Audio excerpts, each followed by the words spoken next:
Voltamos, acho que a quarto bloco, se não me engano. Vamos lá. Agora com a letra F. Flotsam and Jetsam, outra banda de thrash metal norte-americana. Esse álbum aqui é de 1986. Uma banda extremamente técnica, faz um thrash metal de muito bom gosto, muito trabalhado, ao mesmo tempo muito pesado, rápido, agrada em cheio aos fãs de metal. Esse álbum aqui, vale salientar, ainda contava com o Jason Newsted no baixo, né? A banda contava ainda com o Jason Newsted no baixo. Jason Newsted, que saiu do Flotsam e Jetsam para integrar o Metallica depois da morte do Cliff Burton em 1986. Então uma banda que tem história, muita história dentro do heavy metal. Esse disco também foi lançado pela Woodstock aqui no Brasil em 1987. Outra das minhas pérolas aí do thrash metal, do heavy metal de modo geral. Pulando então para a letra G, Gravedigger, Witch Hunter, outro álbum que eu amo, outra banda que eu gosto, principalmente dessa fase deles aqui dos anos 80, que era uma fase de heavy metal mais crua, né, que não tinha muito aquela mistura que eles passaram a fazer depois, principalmente nos anos 90. Esse aqui é o segundo álbum deles, Witch Hunter, para mim, junto com o Heavy Metal Breakdown, que é o primeiro álbum deles, os dois maiores clássicos da banda. Gosto muito, muito do vocalista, acho a voz dele extremamente agressiva, encaixa perfeitamente no estilo. Então tá aqui mais uma dica de um grande disco, também lançado pela Woodstock, também lançado em 1987. Grande Gravedigger. Pulando para a letra H agora. Esse aqui é o Walls of Jericho do Halloween. É o único álbum do Halloween que eu escuto. Esse álbum é o álbum de estreia dos caras, lançado em 1985. Aqui os caras ainda faziam um heavy speed metal maravilhoso. Esse é outro que é top 5 para mim dos melhores álbuns de heavy metal de todos os tempos. Esse disco, na minha opinião, não pode ser considerado um disco de heavy metal melódico, porque é um disco extremamente rápido, palhetadas abafadas, bem típicas do thrash metal, bem típicas do heavy metal dos anos 80. Esse disco é simplesmente fantástico. É outro disco que não tem música ruim, da primeira à última faixa é maravilhoso. Eu lembro de uma resenha da Rock Brigade em 1985, 86, quando o Wilson Dias Lúcio estava fazendo uma resenha desse álbum aqui, e no final ele deu nota 10 ao disco e ainda fez um comentário, 10 para cada segundo de música.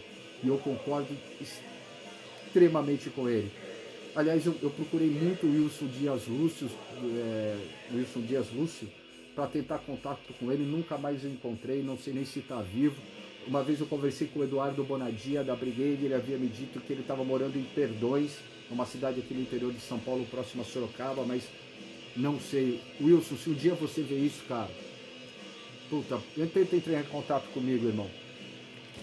Álbum maravilhoso, começa com All of Jericho, depois que é a introdução, aí a porradaria come solta com Ride the Sky, Reptile, Guardians, Phantoms of Death, Metal Invaders, Gorgon, Heavy Metal is the Law e How Many Tears. Para mim a música mais fantástica do Halloween, um dos grandes hinos do heavy metal de um modo geral. O único álbum do Halloween que eu curto e um dos 5 melhores álbuns para mim de todos os tempos de heavy metal. Vamos lá. Ainda com a letra H, esse aqui é o Helix, banda de heavy metal canadense. Como eu disse, eu não sou grande fã de glam metal nem de hard rock, mas esse disco aqui eu comprei principalmente pela faixa título, a faixa Rock You, que é outra faixa que tocava assim muito nos programas de videoclipe das TVs abertas brasileiras lá nos anos 80. A música Rock You para mim é um dos grandes hinos do hard rock, do glam metal ou do heavy rock, como você preferir. Me pegou de jeito na época, eu era um garoto de 13, de 14 anos, e aquele refrão extremamente pegajoso de Rock You grudou na minha mente. Então eu trago esse álbum aqui, principalmente pela faixa Rock You, uma recordação muito grande. Mas vale salientar que esse disco aqui, ele todas as faixas do álbum são muito boas, de muito bom gosto. Uma curiosidade, esse álbum do Helix, assim como outras bandas como Iron Maiden, como Queensryche, como Wasp e algumas outras que eu tenho aqui que vou mostrar, saiu na época com esse selo aqui, o selo Heavy Metal Attack, né, que foi lançado pela EMI, a gravadora EMI na época. Foi uma sacada da EMI. Esse álbum é de 84, então a EMI, como o Rock in Rio, o primeiro Rock in Rio no Brasil, ia ser em 1985, ou seja, no ano seguinte, né, a EMI pegou todo o cast que ela tinha das bandas de heavy metal, né, que ela tinha no seu cast, e lançou os álbuns com esse selo aqui, Heavy Metal Attack, no Brasil, visando o Rock in Rio, ou seja, mostrando assim, ó, essa banda aqui é uma banda de heavy metal, então compre vocês, na época que, que a Globo e que a mídia começava a chamar de metaleiro, né? Então, metaleiros, comprem, isso aqui é um álbum de heavy metal. E é muito legal porque isso aqui é uma raridade sem fim. Esse álbum foi lançado no Brasil no final de 84 e início de 85. Pulando então para a letra I, vamos começar aqui com meus álbuns do Iron Maiden. Esse aqui é o The Number of the Beast, dispensa comentários. É o meu segundo álbum preferido da banda, o primeiro é o Peace of Mind. Teve muito tempo que eu fiquei dividido, às vezes eu gostava mais do The Number, depois eu gostava mais do Peace of Mind, mas hoje eu pensando aqui friamente, eu acho que o Peace of Mind é meu álbum preferido dos caras. Mas esse aqui veio assim, um milésimo de segundo atrás. Para mim é um álbum perfeito, maravilhoso. Álbum lançado em 1982. Álbum de estreia do Bruce Dickinson na banda, depois da saída do Paul Di'Anno. Então já mostrava aqui um Iron Maiden renovado e muito vivo na cena. Outro álbum que não tem música ruim, é clássico em cima de clássico. Invaders, Children of the Damned, The Prisoner, Acacia Avenue, The Number of the Beast, talvez o maior clássico do Iron Maiden em todos os tempos.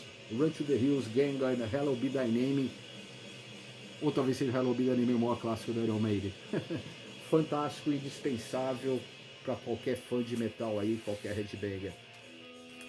Seguindo com Iron Maiden também, Power Slave, álbum de 1984, álbum que sucedeu o Peace of Mind, talvez o álbum mais icônico do Iron Maiden, o álbum que levou o cara pro topo, os caras pro topo da música, pro topo do heavy metal, álbum que a banda explodiu no mundo inteiro, a banda já era muito, mas muito acima da média, mas depois desse álbum aqui os caras ganharam e conquistaram o mundo definitivamente.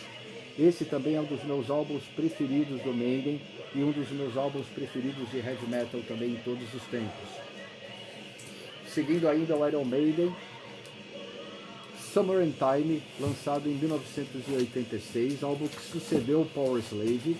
Esse álbum também foi um tanto quanto criticado na época, principalmente por usar samplers e sintetizadores nas guitarras, mas é um álbum fantástico, é um álbum icônico, mostrava que o Maiden ainda tinha muita bala, né? Tinha muito cartucho na arma assim para queimar. Disco fantástico, álbum que traz inúmeros clássicos da banda que são tocados até hoje ao vivo, né? Como a própria faixa título, e outras músicas como Steady, Heavy Can Wait, Alexander the Great, que é uma música longa que os caras passaram a fazer depois, músicas longas depois também do Power Slave. Então outro dos meus discos preferidos em todos os tempos. Outro dos meus preferidos em todos os tempos, Killers, do Iron Maiden, álbum lançado em 1983. Esse aqui é o segundo álbum dos caras, álbum ainda que contava com o Paul Di'Anno nos vocais. Amo o Paul Di'Anno cantando no Iron Maiden, ele trazia um Iron Maiden mais cru, com uma pegada mais punk, uma pegada mais suja. O Bruce Dickinson é um vocalista muito mais técnico, mas a garra do Paul Di'Anno é sensacional. E ele interpretando esse álbum inteiro aqui, que é um álbum que também não tem música ruim, é clássico em cima de clássico, é extremamente maravilhoso, perfeito. Um dos meus discos preferidos da banda de todos os tempos. Grande Iron Maiden, grande álbum Killers. Esse é outro com o Paul Di'Anno, é o Made in Japan, álbum lançado, se eu não me engano, em 1983, foi a turnê do Killers, onde a banda passou pelo Japão pela primeira vez. Eles lançaram esse EPzinho aqui. Esse EP saiu aqui no Brasil em forma reduzida, são somente 5 músicas, mas hoje já tem uma versão em CD lançado. Eu tenho esse CD original, obviamente, inclusive, com a versão completa. Não é do mesmo show, mas é uma versão com, acho que com 17 músicas dessa turnê aqui mesmo, né, no Japão, no mesmo ano, em 83. Mas esse álbum aqui foi lançado no Brasil na mesma época e para mim é maravilhoso. Tem uma versão aqui de Running Free que realmente é foda. Esse então é o meu álbum preferido do Iron Maiden, o Peace of Mind, de 1983. O Killers é de 82, é isso? Não, o Killers é de 81. Isso, o primeiro álbum do Iron Maiden é de 1980, o Iron Maiden, o Killers de 82. O Killers de 81, aí veio The Number em 82 e o Peace of Mind, então, de 1983. É o segundo álbum com Bruce Dickinson, é um álbum que saiu de forma mais caprichada, ele saiu em versão Gatefold, né? Com as letras aqui, uma foto bem icônica da banda.